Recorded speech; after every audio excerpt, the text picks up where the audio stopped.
Oraxium Captain Nicto-Raxes POV. Those traitors think they can hide from us in the old home system of the Illyrian? I'll show them what happens when they cross Captain Nicto-Raxes. Nobody pulls one over on me and gets away with it. I mean, how did I honestly believe that they were courier runners? Yes, they had the necessary paperwork, so I had to go by the books and let them go. But once they strayed from their route, their fate was sealed. These three shall rue the day they thought they could escape the great Nicto-Raxes. Crew of the Scav POV. No weapons, that's fine, we can still manage. Little one, I never got your name, by the way, asked Tic-Tac from the speakers all around the room. My name is Lizra, Captain Lizra Rightness III, to be exact. Adorable. Okay, Captain Lizra. How sure are you that these ones incoming are hostile? I'm fairly certain. I just didn't think that they would be so suspicious of us as to follow us here. Well, we did lie to them and pretend to be galactic couriers, and that dumbass bought every word of it too, chucked Argol. Argol language. We are Tic-Tac's esteemed guests here. No worries, little one. That's okay. I think I have a plan that may get us all out of here. I can completely stabilize the atmosphere within the facility, and then when they enter, I will be able to jettison them from the airlocks. Do you think that might buy us enough time to get to your vessel?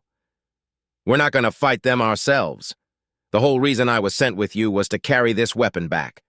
I was hoping to get to use it at least, but now I can't even do that since the weapon is a fucking guy, complained Argol, annoyed that there still hadn't been a confrontation that required his expertise.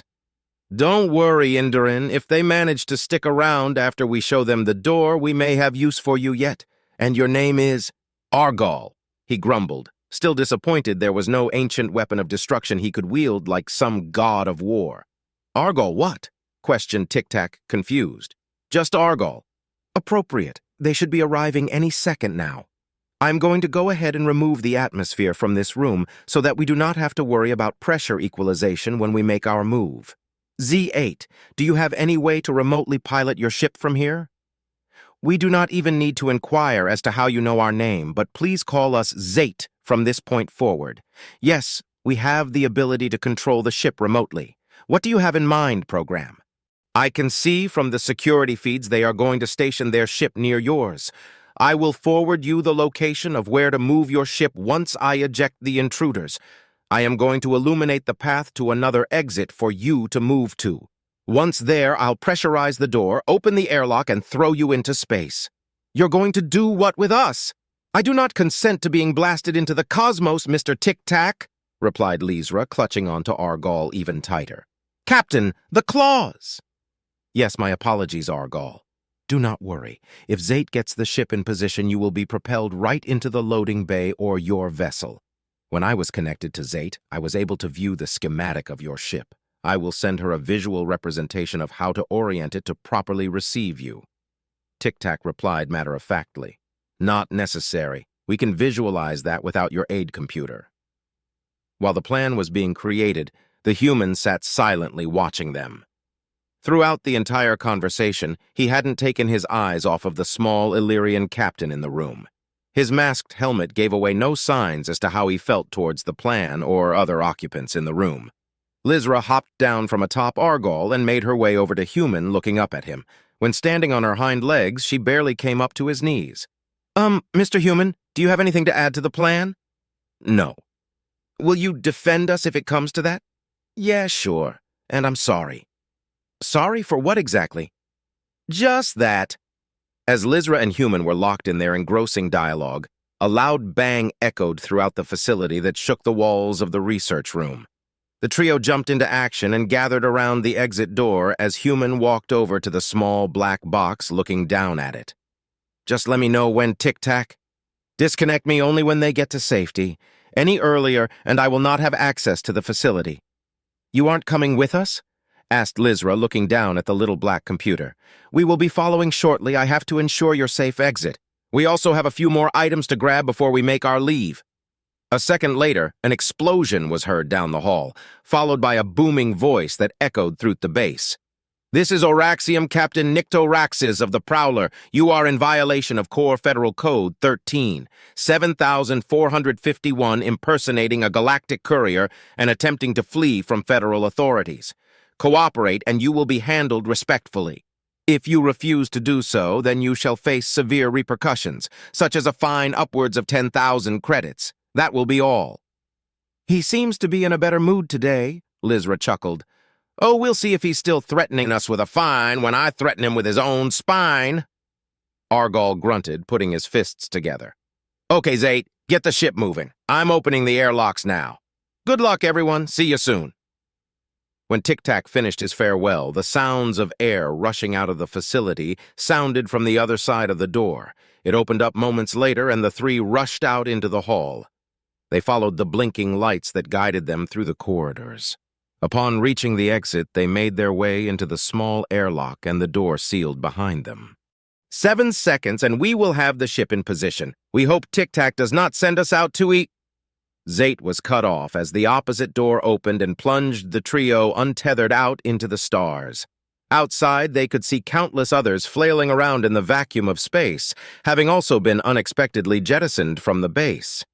Lizra locked her eyes onto the ship and saw it on an interception course with them.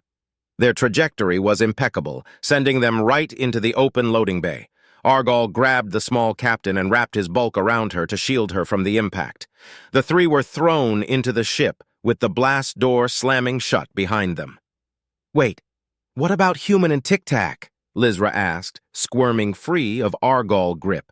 We have established comms with Tic-Tac again. He says not to worry and to prepare for departure, Zate said, picking themselves up off the floor. Right. Let's get out of here before those core clowns get their bearings again. What? No. Thank you, Argall, for saving me. No. Oh, Argall, are you hurt from taking that fall for me? You're expected to save your captain, Argall. We need to focus on saving Human and Tic-Tac right now. No problem. You're welcome, Captain. Yes, I'm fine. Thank you for asking. Once back in the command room of the Scav, they surveyed the situation. The majority of the Prowler's crew was still floating around aimlessly outside. The Prowler itself had started moving away from the landing pads, bearing down on the Scav. Captain Weapons Lock detected. They are directing us to stand down and not to flee. Or what? We get another fine?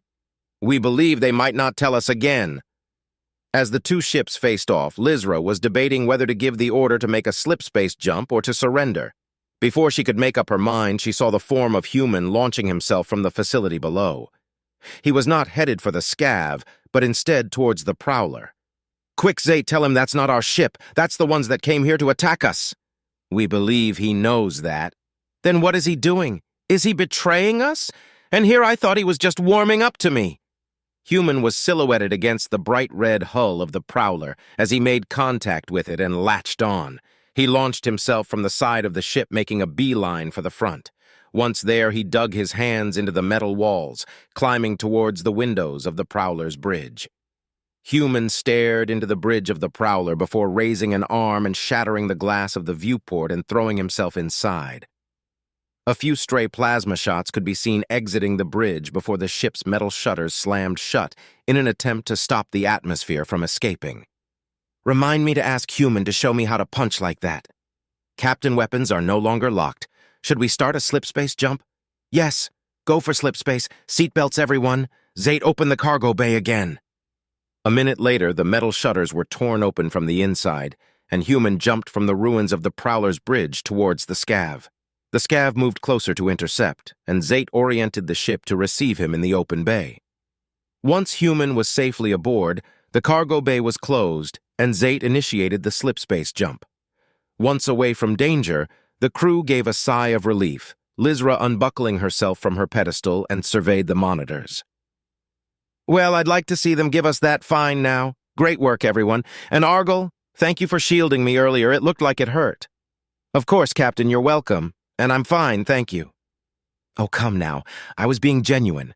I appreciate your initiative to keep me safe. I'll put you in for some sort of medal when we return. Nah, I don't need a medal. I just want to actually do my job when it doesn't involve moving around cargo. Well then, shall we go greet Human and Tic-Tac then? I believe a thanks is in order. We will stay here and notify you when we are clear of the system. Ensure Tic-Tac will not meddle with our systems again, or he might find himself being the one jettisoned from an airlock. Duly noted, Zate. Keep us on course and notify me of any updates. Lizra and Argal shed their environmental suits and made their way down into the cargo bay to see if Human was okay. When they arrived, there was a dent in the far wall, presumable from when they made the jump, and Human wasn't properly fastened in. He was wearing the small black box from the computer room on his back, and unlike before, had a strange-looking rifle in his hand. Ah, that's new. It's a good look for you two. We're not in space anymore, so you don't have to wear your suit around here when we're in transit.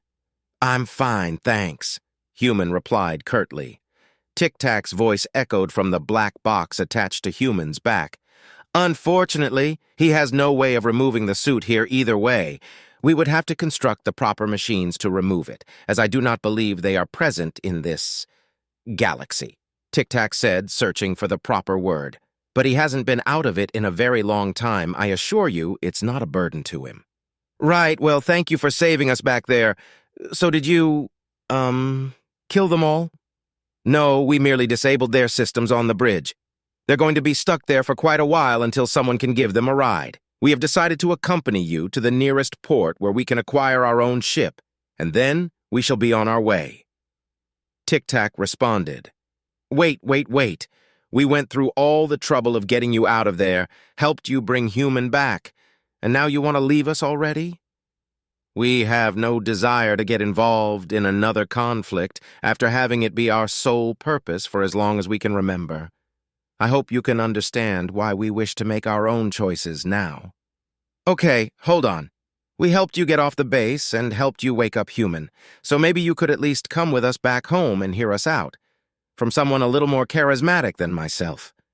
Very well. How long until we arrive? Maybe a week? Terrific. Well, maybe we can pass the time by telling me how you came to learn of us and more about who you're fighting. I only speak for myself, saying I would love to know more. It really has been a long time since I've had a good conversation with someone that's not a part of myself. Of course. Here, let me show you to the common room. You two can stay there until we make a stop. Lizra led them to a large room in the center of the ship, adorned with various different chairs for the different species on board. She took the seat that was present for her, a round, flat bed where she was able to curl up and use her long tail as a pillow. Human took off the black box that was Tic-Tac and dropped it onto the table in the middle. Enjoy, he spoke before leaving the room. Argal followed closely behind Human, and Lizra only picked up the beginning of his sentence, asking about how he was able to break into the ship like that. Is he always this charming? He isn't the nicest. You don't have to sidestep it. We have been through a lot. I'd like to tell you more, but I do not want to make him any angrier with me than he already is. He's been through more than I could possibly begin to explain. Well, I hope he ends up doing better.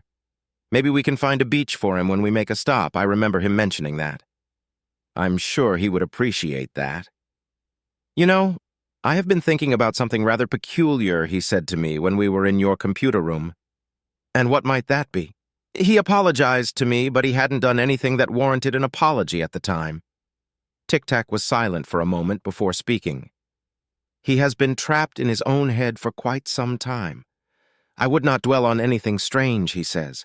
909 is a man of few words and does not come from a world that places social interactions in their list of their priorities. Lizra was quiet for a moment, feeling as if there was more Tic-Tac had wanted to say but decided not to. Before she could press further, the black box spoke again. So who is this core you mentioned back there? Oh my, where to begin with that one? I guess my own species' story would be a good place to start. About 1,000 years ago, we were nearly brought to complete extinction.